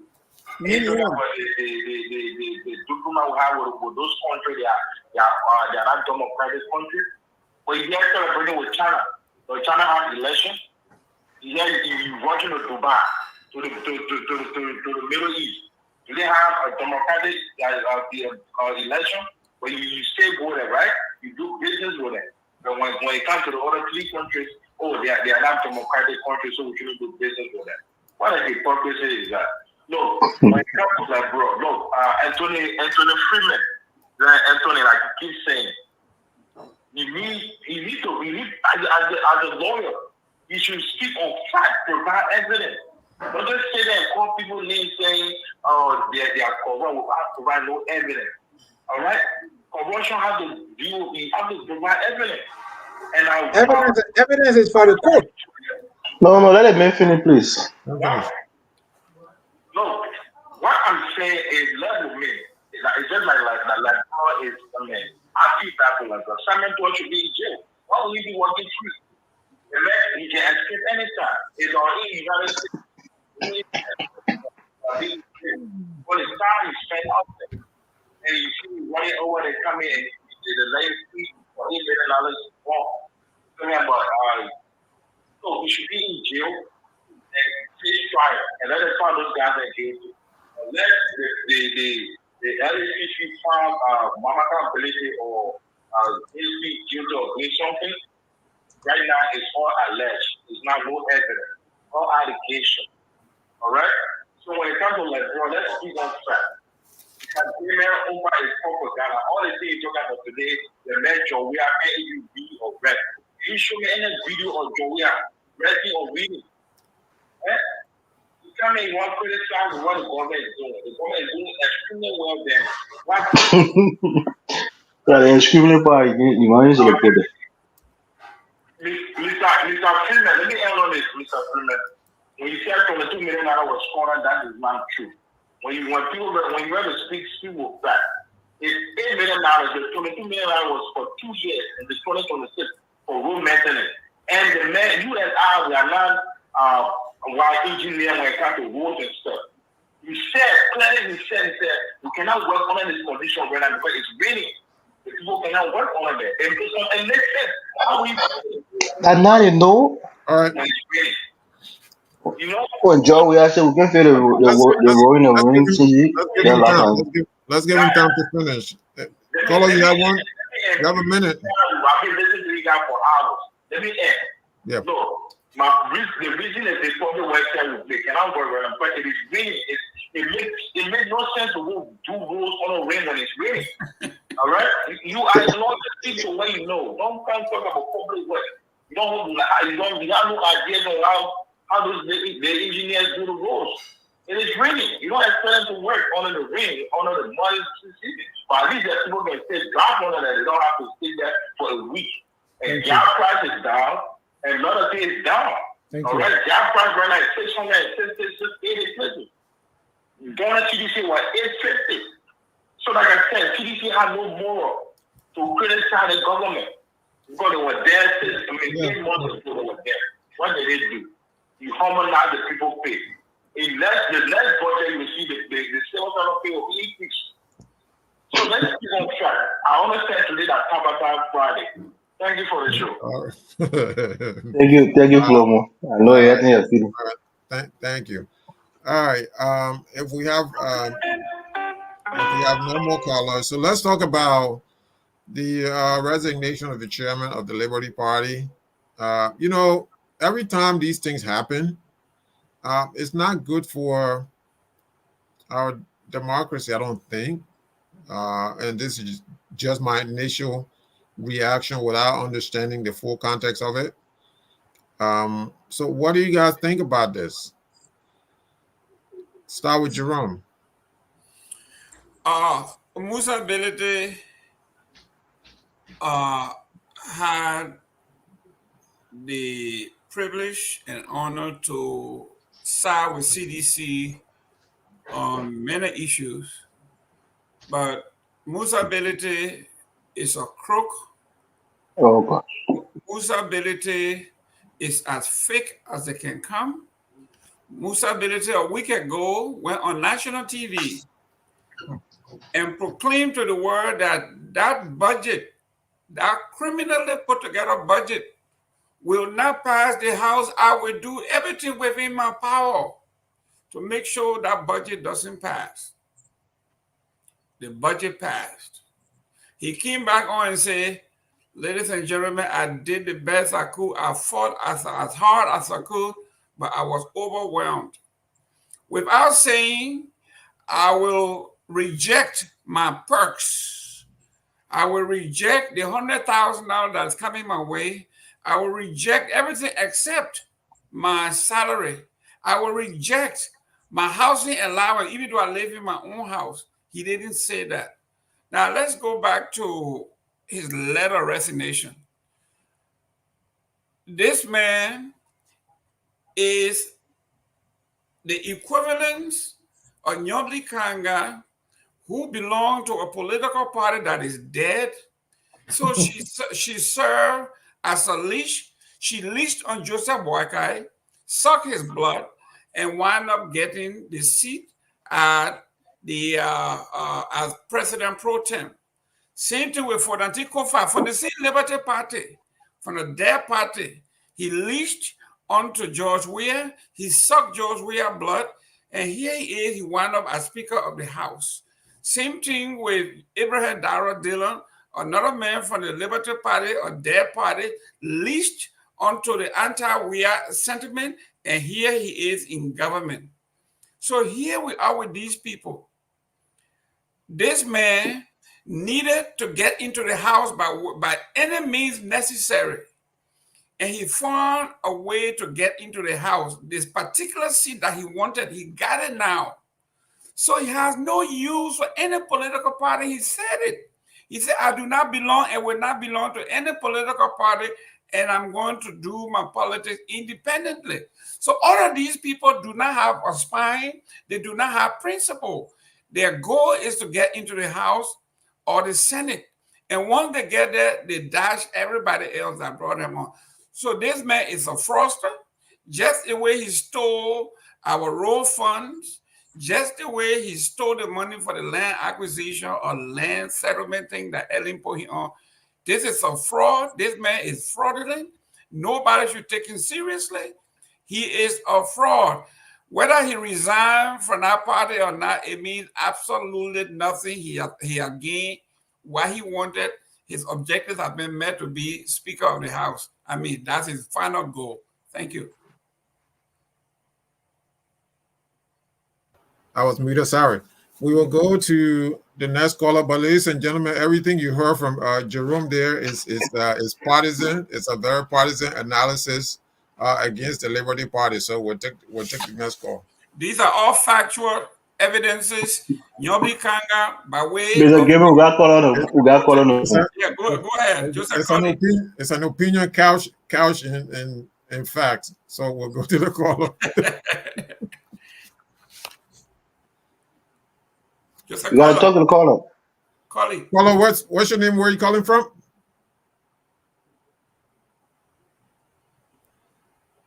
Caller Joseph Colley, where are you calling from? From New York. New York. Okay, go ahead. Yeah, are you getting me? Yes. Yeah, hey, Mr. Sherry, thanks for the courage, man, because I know from the genesis of this whole election thing, you were supporting your puppet. So how the puppet doing now? Is he doing well? So are we better off in 5 years? So that's your question. And You put it, boss. Yeah, the fellow that called, I don't know which one of the Liberians he's looking at. Because I think he need the front him, Livingstone. Maybe he's still, he might have doing something, he now react to himself. I don't know which other Liberia you're looking at. You don't have to look across to any other political party, whether the government that is in power is corrupt. You need to look at his own official. The so-called clergyman called himself, I don't know, Capper or what kind of pair, was there. Really Capper. People. This man who ran, went over there advocating for job. What did he do? He did not go to the president's house because he was not getting a job. Today he got a job now. He there saying all type of things. You go ask them. They are there revealing a secret to other people. They will bring you into a jungle justice, something like, Tweah should be in jail.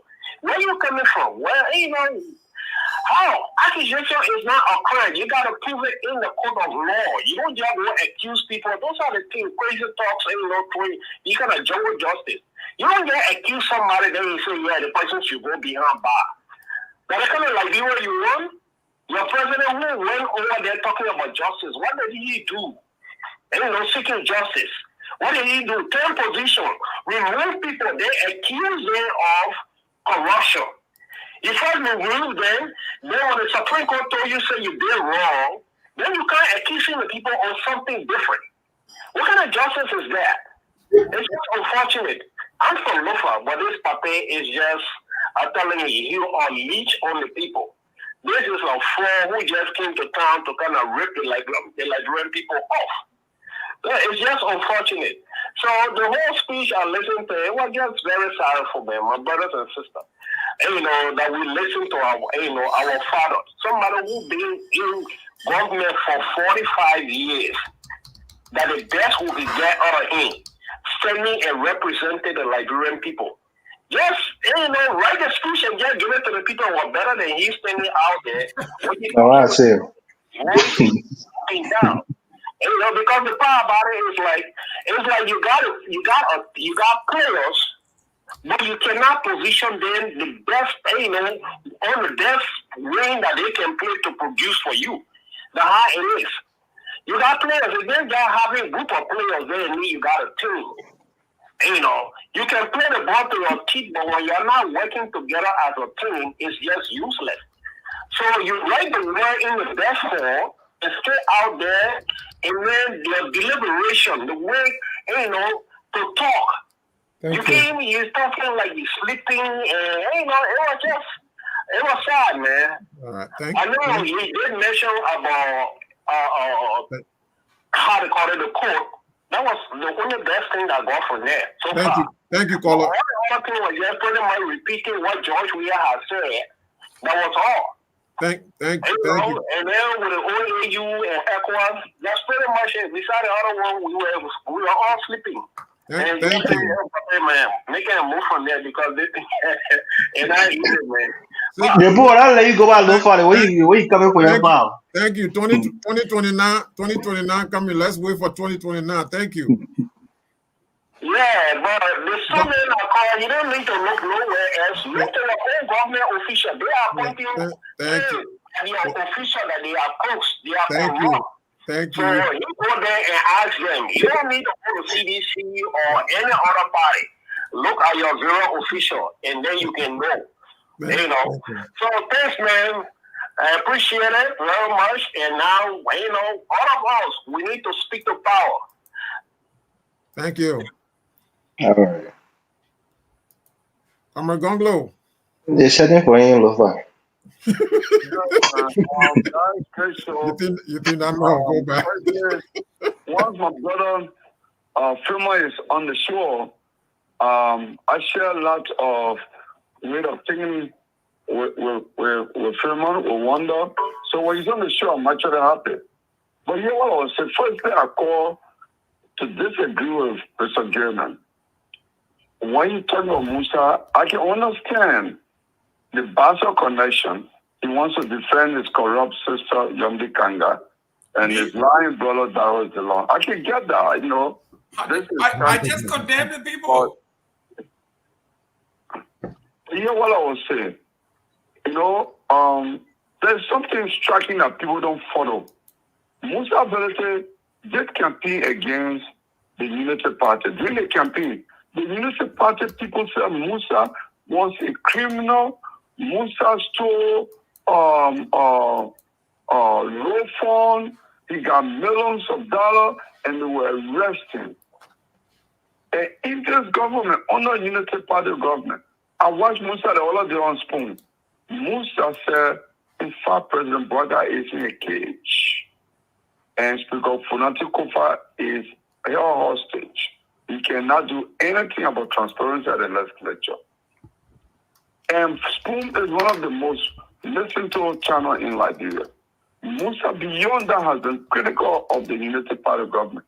And I'm sitting now thinking to myself that the European people say this man, they were going to lock him up, they got this crown on evidence on him. How is it that they have the power and this man is still critical on them and they are not indicted Musa? So it means everything they were doing was politics.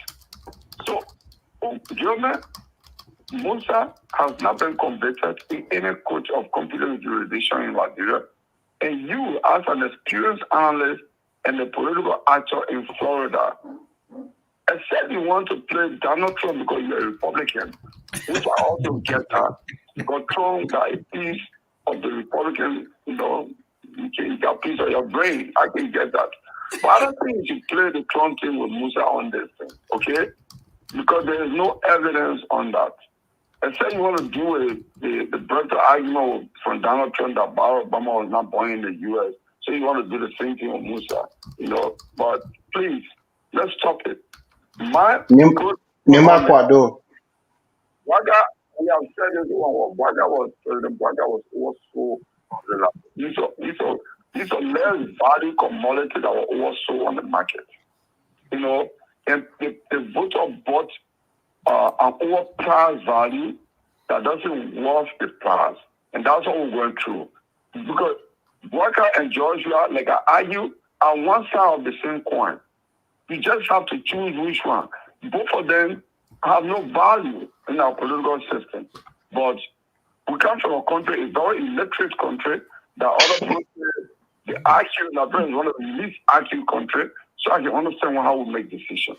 And this is where we are. I'll take my cue. Bye. You still want $7 come out? Thank you, Comrade Bungalow. All right. So as you heard there from the callers, so let's delve into this. Reverend, I'm sorry, Dr. Pearson, what's your reaction to this? Thank you, Mr. Sherry. I was surprised when Mr. Gaiman tried to down talk the Liberty Party. Liberty Party, Mr. Gaiman, if you can recall, came third in 2005, came fourth in 2011, and came third again in 2017. So Liberty Party have been one of the formidable parties, political parties in Liberia politics over the past several years, until the death of Councillor Bromskin, all right? So I wouldn't write Liberty Party off as a weak political party in Liberia. On the instance of, I think when the death of Bromskin happened, of course Bromskin was very instrumental in bringing the CPP together. All right, I think he was also very instrumental in challenging what he thought was a rigged election in 2017, when he took the ruling party to court on that elections.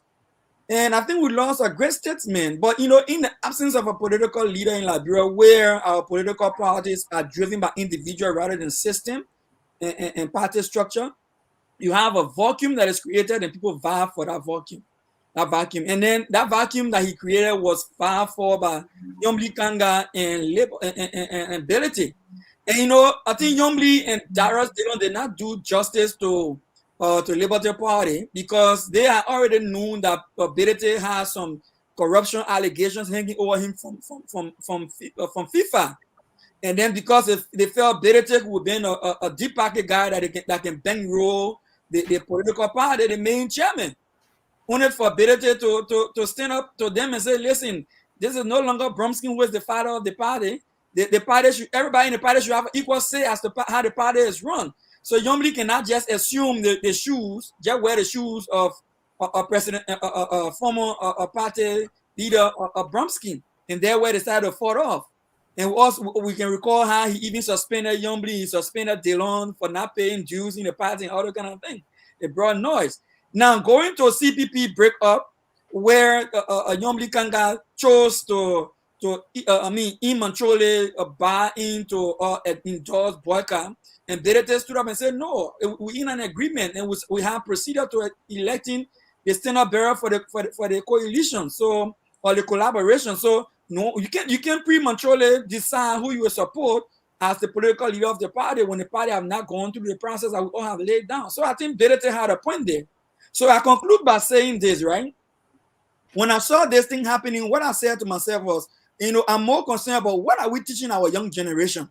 What are we teaching? They said that we, if Yombly and Bility then was serious for reconciliation, would it have been an important time to reconcile before the elections?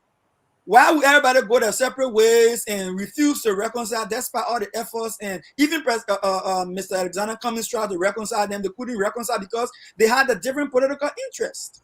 And now everything has gone. The elections over. They all gotten the piece of the pie that they wanted. Now they want to reconcile the party. And Yombly wants to still represent herself as a political leader without going to convention to decide who becomes a political leader in the absence of the founding political leader of the party.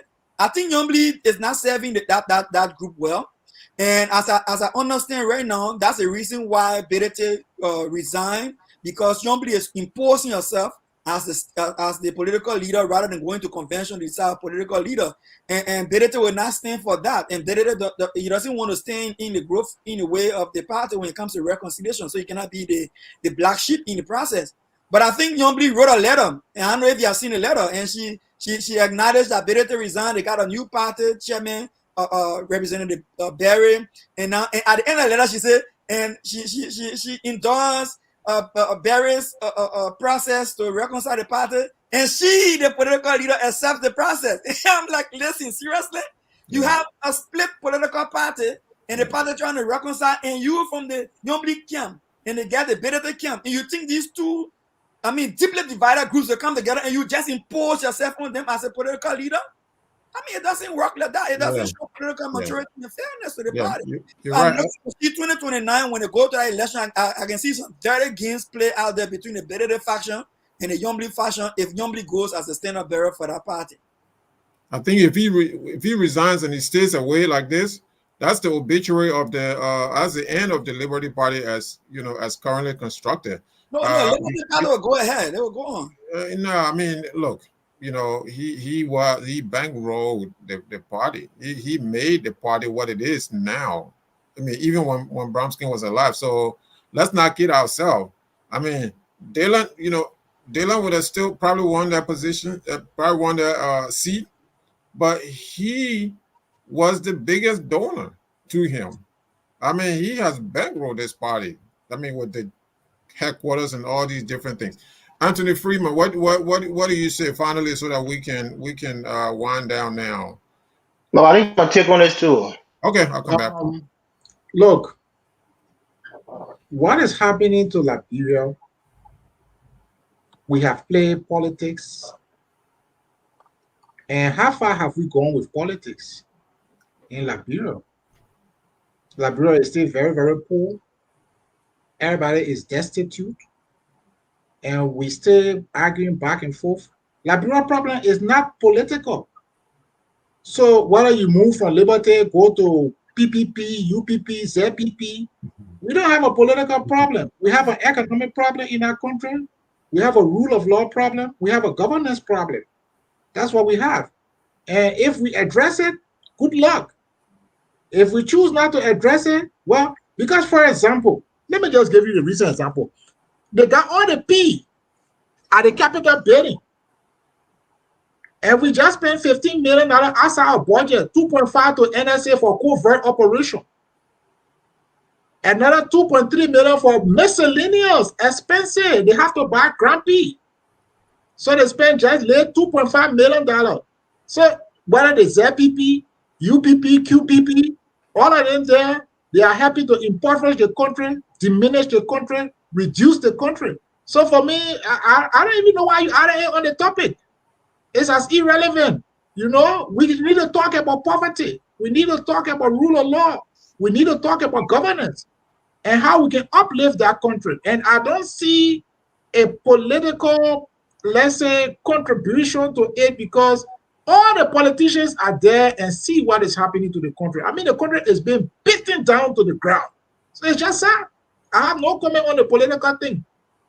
You're right. It's very sad. And you know, one thing I like on this platform is that, you know, everybody that comes in, even the most opinionated people among us, I mean, they make such great points.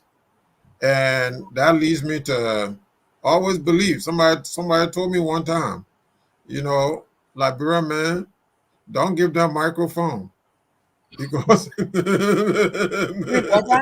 Boakai, was that including You know you need to give him microphone. 5 microphone that they had in the United Nations to even hear him. because So if you give Liberia man microphone, they would talk, and they know how to talk. But give us a shot, give us the job. Then all of the big things that we used to, you know, there were guys on LU campus. They were coming. Mr. Sherry, I gotta have my time to speak on You the will thing. have Go your close. time with dirty sneakers. They will come in with sneakers and khakis and all these things, right? Today, they are the biggest reactionaries. They are the biggest thieves that we can see around. Guys who say, you know, we are the populace and we are this and that, you know, we're for the masses. At the end of the day, they are the reactionaries, and we are for the masses. I'm for the masses. I'm still a Okay. masses guy. Go ahead, Okay. Elvis. All right, Mr. Marxist guy.